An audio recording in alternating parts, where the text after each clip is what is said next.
like its repurpose of function rather than the materials itself. And so Bodleian 345 was originally a manuscript belonging to Thomas Becket.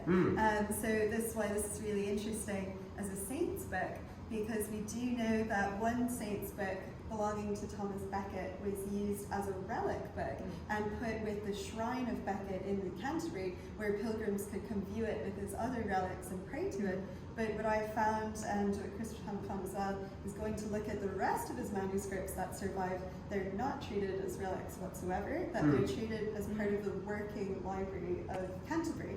And so that they all, a lot of them that survived, they were, so a lot of Becket's books were destroyed anyway because of the Reformation and things like the cathedral. So it's great to actually get your hands on one as well. So what's amazing, as you open this up, is you can see the surviving, so these are the different later inscriptions. So here's the mark of the library, ST, to tell you this is St. Thomas's book.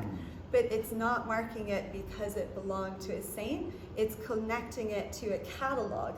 So it's part of just documenting where it is in the library, because the catalogues are all organized by donors, so he just becomes a normal donor, and nobody from then on actually cares about these books as belonging to a saint. Most of his books actually go as working library texts to Canterbury College here in Oxford, and we have lots of letters that survive because all the books were destroyed, but letters survive and records telling us which books were moved up to Canterbury.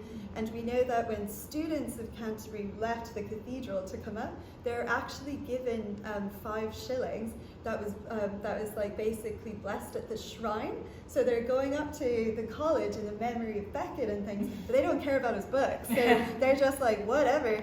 So, and you can even see HU, this is Hugh St.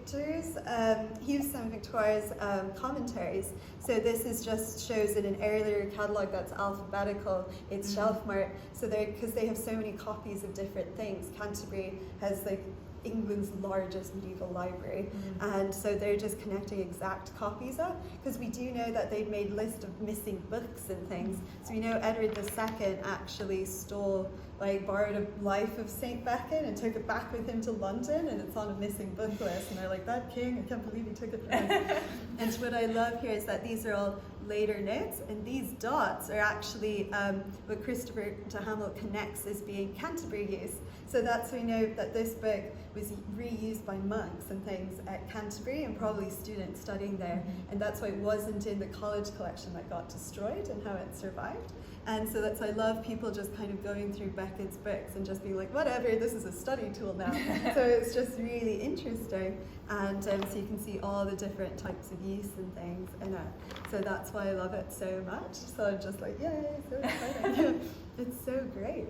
And even in the famous library list that survives, the 14th century list made by Prior Henry of Eastry, that's in the British Library, there's it was later owned by John Dee, and he's made marks through it where he loved going through library lists and marking which ones he wanted to buy and find on the open market.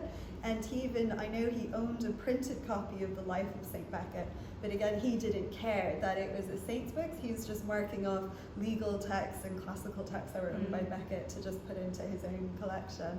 So nobody actually cares that these are Becket's books until modern historians coming back and seeing them again. You're like, a saint held this. Well, they're like, whatever, I need a textbook. Yeah, so it's really, really interesting.